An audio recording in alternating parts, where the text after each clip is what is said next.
Hello friends, Ashoka इसमें आपका स्वागत है।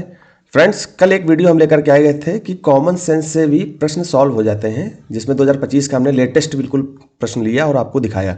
मैं तो बस ऐसे देख ही रहा था प्रश्नों को कि कैसे बच्चे जो है गलत करके आ जाते हैं, तो थोड़ा मैंने कहा थोड़ा अध्ययन करता हूँ, देखता हूँ।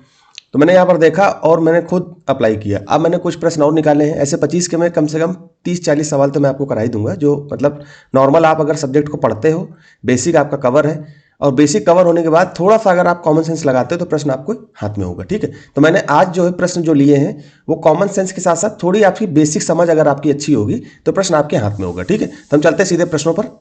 देखिए यहाँ पर दिया हुआ है, ये इकोनॉमी से है, तो इकोनॉमी में आप देखिए, मैं आपको बुक्स वगैरह भी यहीं पर बता देता हूँ कि इकोनॉमी में आपको क्या क्या पढ़ना है। तो आप एनसीईआरटी को तो फोकस करिए, हमने आपको जो है बुक लिस्ट बता रखी है, तो आप उसको देख लीजिए। साथ में करंट अफेयर में आप विजन की मैगजीन उसको जरूर फॉलो करिए। डेली आप जो है न्यूज़पेपर पढ़िए, चाहे इंडियन एक्सप्रेस पढ़िए, चाहे द हिंदू पढ़िए, या हिंदी का कोई अखबार पढ़िए। मैं तो हिंदी का नहीं पढ़ता हूँ, तो मैं आपको सजेस्ट नहीं करूँगा, क्योंकि हिंदी के अखबारों में एडिटोरियल वगैरह तो जैसे जनसत्ता वगैरह है उनमें अच्छा आता है, बाकी और में तो मैं थोड़ा सा नहीं पढ़ता हूँ, तो मैं सलाह देने की स्थिति में नहीं हूँ। ठीक है, तो आप विजन की जो मंथली मैगजीन इसको आप देख सकते हो। ठीक, अगर आप कहोगे तो हम इसके नोट्स तो मैं बनाता ही हूँ इसके, अगर आप कहोगे तो मैं आपको जो है उपलब्ध करा दूंगा।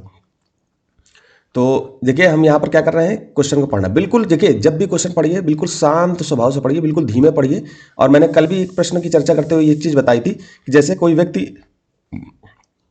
है, मान लो ये है, ये आपको जो है, आप यहाँ पर बैठे हुए हो, ठीक है, आपको ये व्यक्ति कुछ बातें बता रहा है, आप सुन रहे हो। तो ये व्यक्ति क्या है, कभी कभी झूठ भी बोल देता है। तो आपको बस इतना ध्यान रखना है कि ये जो भी चीज़ बता रहा हो तो मुझको ध्यान से सुनना है, क्योंकि कुछ बातें गलत बता देता है तो उस गलत बात का खंडन भी कर रहा है, मतलब कि उसको गलत बताना भी है कि भाई तू गलत क्यों बता रहा है। तो बस ऐसे ही देखना है। लेकिन उसके लिए क्या होगा, अब इसी को यूपीएससी में अप्लाई कर लीजिए।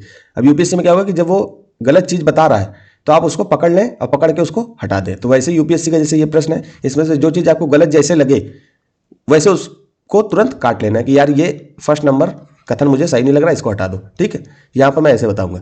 अब क्या करना है कि आप इसको जैसे सॉल्व करोगे, कथन को गलत साबित करोगे, लेकिन गलत साबित कैसे कर पाओगे, जब आपकी बेसिक समझ अच्छी होगी। बेसिक समझ अच्छी होगी और जब आपका कॉमन सेंस बेहतर होगा। कॉमन सेंस कब बेहतर होगा, जब आप अधिक से अधिक प्रश्नों की मतलब प्रैक्टिस करोगे। तो मैं आपको 10,000 प्रश्नों की प्रैक्टिस के लिए बता रहा हूँ कि 10,000 प्रश्न आपकी प्रैक्टिस कराऊंगा। अगर आप चाहोगे तो 1979 से लेकर के 2025 तक के प्रश्न आपके हल करा दूंगा, अगर आप लोग बताओगे। कमेंट में आज मुझे बताना ये कराऊं कि ना कराऊं। ठीक है, तो हम चलते हैं सीधे प्रश्नों पर। तो पहले क्या पढ़ते हैं कि प्रश्न को बहुत बेहतर ढंग से, बहुत शांत ढंग से पढ़ना है। निम्नलिखित कथनों में से कौन कौन से सही है। भारतीय रिजर्व बैंक की आय, भारतीय रिजर्व बैंक की आय के स्रोत क्या है, स्रोत क्या है। इससे पहले भी यूपीएससी इससे संबंधित प्रश्न पूछ चुका है। ठीक है, तो आपको बहुत ध्यान से देखना है, और आपने प्रीवियस ईयर क्वेश्चन पेपर लगाएंगे तो वैसे भी आपके हाथ में ये आंसर होगा। तो जैसे आप देखते हो कि सरकारी बॉन्डों का क्रय और विक्रय, मतलब खरीदना और बेचना, ये आरबीआई करता है। आप देखते हो ओएमओ जो चलता है, ओपन मार्केट ऑपरेशन, उसमें आपके क्या होती है, बॉन्ड वगैरह सेल किए जाते हैं, यहाँ पर सेल किए जाते हैं बॉन्ड। ठीक है, और परचेज भी किए जाते हैं, बॉन्ड परचेज भी किए जाते हैं। ठीक, तो आपको ये चीज़ सही लग रही होगी। ठीक है, अब मैं इसको ओएमओ बताने नहीं जा रहा हूँ, मैं केवल आपको सिंपल प्रश्न सॉल्व कराने आया हूँ। जब ओएमओ तब बताऊंगा जब मैं डिटेल एनालिसिस लेकर के आऊँगा। ठीक है, तो यहाँ पर मेरे हिसाब से एक सही लग रहा है। ठीक, फिर विदेशी मुद्रा का क्रय और विक्रय, आपको पता है एक्सचेंज वगैरह डॉलर वगैरह का कैसे सब आरबीआई करती है। ठीक है, दूसरा भी हमको सही लग रहा है, सिंपल पढ़ना है। तीसरा आपको देखिए पेंशन निधि प्रबंधन। अब देखिए पेंशन वेंशन का काम तो विभागों का होता है, डिपार्टमेंट का होता है, तो आप आरबीआई को इसमें इनडायरेक्ट मतलब डायरेक्ट रूप से इन्वॉल्व नहीं कर सकते। इनडायरेक्ट में तो देखोगे, देखिए बहुत अंदर घुसोगे तब तो आपको बहुत सारी चीजें लगने लगेंगी, ये भी सही है वो भी सही है, लेकिन सिर्फ सोचना है कॉमन सेंस से, ऊपर ऊपर सोचना है, बहुत गहराई में नहीं जाना है, पीएचडी नहीं करनी। तो पेंशन निधि हमारे विभागों के काम होते थे, इसलिए हम तीसरे को गलत मानेंगे। तीसरे को जैसे गलत माना तो आपको यहाँ पर बी और सी गलत हो जाएगा। अब आपको या तो ए सही होगा या तो डी सही होगा। ठीक है, जिसमें से एक दो तो सही है, एक दो तो सही है, दोनों में तो अब आपको सीधे जो है क्या चले आना, पांचवें का ही यहाँ पर देखना कि पांचवा सही है कि नहीं। पांचवा ही निर्धारित कर देगा कि हमारा काम मतलब क्वेश्चन सही है कि गलत। अब यहाँ पांचवें क्वेश्चन को हम पढ़ते हैं, बाद में इसको पढ़ लेंगे चौथे नंबर को। पहले पांचवें को पढ़ते हैं, करेंसी नोटों का मुद्रण और वितरण। आपको पता है कि करेंसी नोटें कौन छापता है, आरबीआई छापता है। इससे संबंधित प्रश्न पिछली बार पूछ चुका है। तो जैसे ही करेंसी नोटें कौन छापता है, आरबीआई छापता है। तो आरबीआई क्या है, उससे आरबीआई को कमाई होती है, और जो कमाई होती है उसको सेनियोरिज बोलते हैं, आपको पता होगा, सेनियोरिज बोलते हैं, सेनियोरिज बोलते हैं।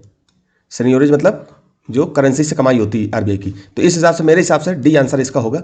ठीक है, अब बाकी निजी कंपनियों को ऋण देना ये किसका काम होता है, आरबीआई का काम नहीं होता, ये बैंकों कॉमर्शियल बैंक का काम होता है। आपको पता होगा अच्छे से कि बैंकों को, जैसे कोई कंपनी है, आपने कंपनी खोली तो आप कहाँ आरबीआई से थोड़ी लोन लेने चले जाओगे, आप तो बैंक से जाओगे। सिंपल सोचना है। इस आधार पे हम चौथे को भी गलत कर देंगे, तो चौथे को जहाँ जहाँ गलत करेंगे तो फिर दूसरा और तीसरा गलत हो जाएगा। अब तीसरा पांचवा आपने बिल्कुल निर्धारित कर दिया, पांचवा सही है तो आप ऑप्शन, अब चौथा पढ़ने की भी जरूरत नहीं है। आप एग्जामिनेशन हॉल में हो, जैसे आप पांचवें पढ़े, चौथे पढ़ने की जरूरत नहीं है, सीधे आपके आंसर आपके हाथ में होगा। ठीक, अब हम चलते दूसरे प्रश्न पे। समझ में आ गया ना दोस्त, ऐसे ही सॉल्व करना है।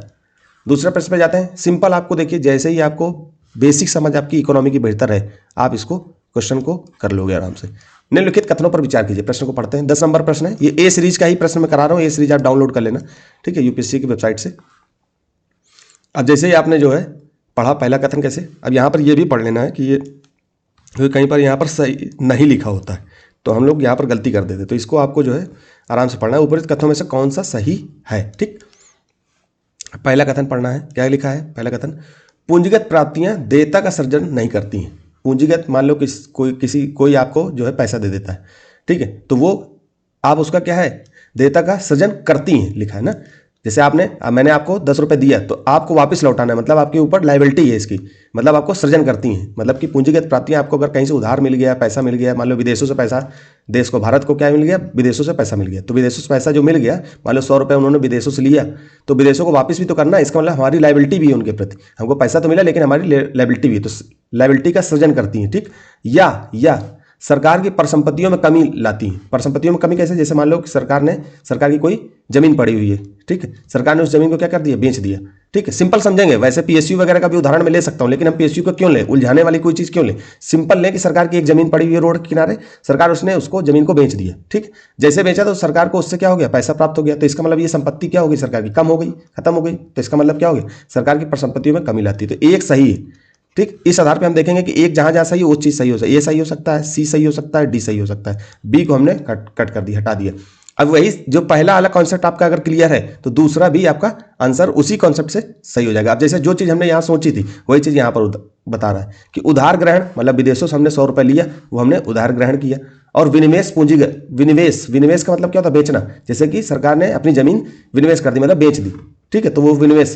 पूंजीगत प्राप्तियां हैं, इसका मतलब जमीन बेचोगे तो भी आपको पूंजी प्राप्त होगी, और आपको बाहर से कोई पैसा देता है तो भी पूंजीगत प्राप्तियां, तो ये पूंजीगत प्राप्तियां। तो ये कॉन्सेप्ट आपने पहले वाले में लगाया, वही चीज दूसरा कह रहा है, तो इसका मतलब दूसरा भी सही है। जहां जहां 1 2 सही है वो मान लो, तो इस आधार पर तीसरा भी कट जाएगा, तो इसका मतलब या तो डी सही होगा या तो ए सही होगा। ठीक, अब हम तीसरे पे जाते हैं। तीसरा क्या कह रहा है, तीसरा कह रहा है कि ऋणों पर प्राप्त ब्याज सरकार की देयता का सृजन करता है। ऋणों पर ब्याज मतलब सरकार ने, मान लो भारत सरकार ने क्या किया कि 100 रुपए अमेरिका को दे दिए। ठीक है, हम सिंपल पढ़ेंगे, अमेरिका को दे दिए, ठीक है, आ रहे हैं, अमेरिका को दे दिया।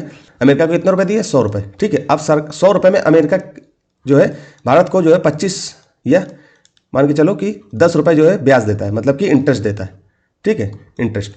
तो जो ब्याज सरकार की देयता, अब मतलब भारत सरकार की क्या देयता सृजित कर रहा है क्या, हमको वापस तो लौटाना नहीं है कोई चीज। भाई हमने खुद 100 रुपए दे रखा है तो हमको 100 रुपए हम उनको वापस क्यों करेंगे, मतलब देयता हमारी थोड़ी वहां पर होगी, देयता नहीं होगी। तो इस आधार पे हम इसको तीसरे को भी गलत करते हैं। तो पहला और दूसरा मेरे हिसाब से सही है, इस आधार पे आपका ए ऑप्शन हो जाएगा। तो आप ये चीज समझ पा रहे होंगे ना, ऋणों पर ब्याज प्राप्त, ब्याज कब प्राप्त होगा ऋण पर, जब आपने किसी को लोन दिया होगा। मान लो आप अपने स्तर से समझ लो, मान लो कि आपका नाम ए है। ठीक, ए व्यक्ति ने बी व्यक्ति को क्या दिया, 100 रुपए दिया, इसने इसको 100 रुपए दिया। ठीक है, तो आपने अगर उधार दिया तो आपको ब्याज मिलेगा। ठीक, आपको इंटरेस्ट मिलेगा, 10 रुपए मान लो इंटरेस्ट मिल रहा है, तो क्या कर रहा है, ब्याज सरकार की देयता का। अब सर ए व्यक्ति मान लो सरकार है, ठीक है, ए व्यक्ति सरकार है, तो सरकार की देयता थोड़ी बन रही, सरकार को तो खुद ही ने सरकार ने जो है अपना एसेट पैसा दे रखा है बी को। ठीक है, इस आधार पर ये जो है गलत हो जाएगा, देयता का सृजन नहीं होगा। देयता का सृजन आपने ऊपर देख लिया कैसे होता है। ठीक, तो हम फिर जब डिटेल एनालिसिस लेकर आएंगे तो अच्छे से बताएंगे। इस आधार पे हमको ए ऑप्शन सही समझ में आ रहा है। बाकी आंसर की यूपीएससी क्या है तब हम इन क्वेश्चनों को एक बार और देख लेंगे। ठीक है, अब देखिए तीसरा क्वेश्चन है, बिल्कुल सिंपल है। आप ज्योग्राफी की अगर 6 क्लास से लेकर के 12th क्लास तक के एनसीईआरटी अपने अच्छे से पढ़ ली तो ये बेसिक कॉन्सेप्ट आपके हो जाएंगे। ऐसे 2-3 प्रश्न और थे। इंटरनेशनल डेट लाइन से संबंधित एक प्रश्न था, वो भी बिल्कुल सिंपल था। अगर आपका बेसिक कवर है तो आप ये छाट के भी क्वेश्चन कर लोगे तो लगभग आपके 40 क्वेश्चन तो ऐसे ही हो जाएंगे। सिर्फ आपको 10-20 क्वेश्चन की होड़ होती है, वो भी कॉमन सेंस से आप सॉल्व करोगे तो वो भी हो जाएंगे, आराम से आपका प्रीलिम्स निकल जाएगा। बस हम लोग क्या करते हैं कि एग्जामिनेशन हॉल में जा करके जब हम जाते हैं तो घबरा जाते हैं, परेशान हो जाते हैं, सबके साथ होता है। बस उन परेशानियों से निकलना है। वो कब होगा, जब आप ज़्यादा से ज़्यादा प्रश्नों को हल करोगे।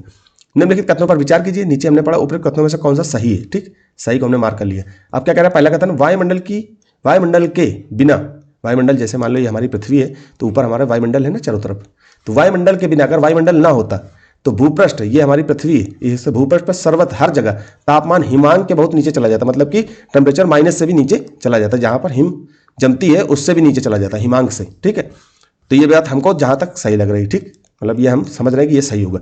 फिर वायुमंडल के द्वारा अवशोषित, वायुमंडल जो होता है, ये वायुमंडल है, इसके द्वारा अवशोषित और ट्रैप्ड, मतलब कि मान लो ऊपर से जो वायुमंडल के द्वारा जो टेम्परेचर है, ये उष्मा है जो आती नीचे, तो ये इसमें अवशोषित कर ली जाती है और ट्रैप्ड हो जाती है, यहीं पर ट्रैप्ड हो जाती है, टकरा करके SWR के रूप में आई, SWR के मतलब शॉर्ट वेव रेडिएशन के रूप में आई और पृथ्वी से टकराई, फिर लॉन्ग वेव रेडिएशन के रूप में बाहर निकलती है, तो कुछ निकल जाती है, कुछ ट्रैप हो जाती है। ठीक है, आपने पढ़ा होगा LWR SWR। ट्रैप्ड उष्मा हमारे ग्रह के औसत तापमान को बनाए रखती है। बिल्कुल सही है कि कुछ टेम्परेचर बाहर से आता है, सूर्य के द्वारा आता है, और कुछ ट्रैप हो जाता है, तो हमारी इस टेम्परेचर को कहीं ना कहीं बनाए रखता है। ये कौन? वायुमंडल। वायुमंडल ना होता तो ये क्या हो जाती? माइनस में चले जाती, ठंड हो जाती है और यहाँ पर रहना मुश्किल हो जाता है। इस आधार पर हमारा दूसरा भी सही है। आप एनसीईआरटी पढ़ोगे तो ये क्वेश्चन आराम से हो जाएगा, बिल्कुल सिंपल है एनसीईआरटी का। फिर तीसरा कह रहा है वायुमंडल की कार्बन डाइऑक्साइड जैसी गैसें, कार्बन डाइऑक्साइड CO2 जैसी गैसें विकिरण को, जो विकिरण होता है मतलब कि इस जो बाहर से किरणें आ रही हैं वो पृथ्वी पर आती हैं और टकरा करके वापस जाती है, तो विकिरण को क्या करता है? विकिरण को अवशोषित करता है और ट्रैप्ड कर लेता है, मतलब कि इसी वायुमंडल की, ये वायुमंडल है मान लो, इसके अंदर ट्रैप्ड हो जाती हैं, करने के लिए विशेष रूप से उत्तम है, मतलब बहुत बेहतर है। ठीक है, तो इस आधार पर भी हम इसको, सिंपल है, बहुत ज़्यादा इसमें दिमाग लगाओगे तो गलत हो जाएगा। इस आधार पर मेरे हिसाब से इसका तीनों आंसर होगा, सी होगा।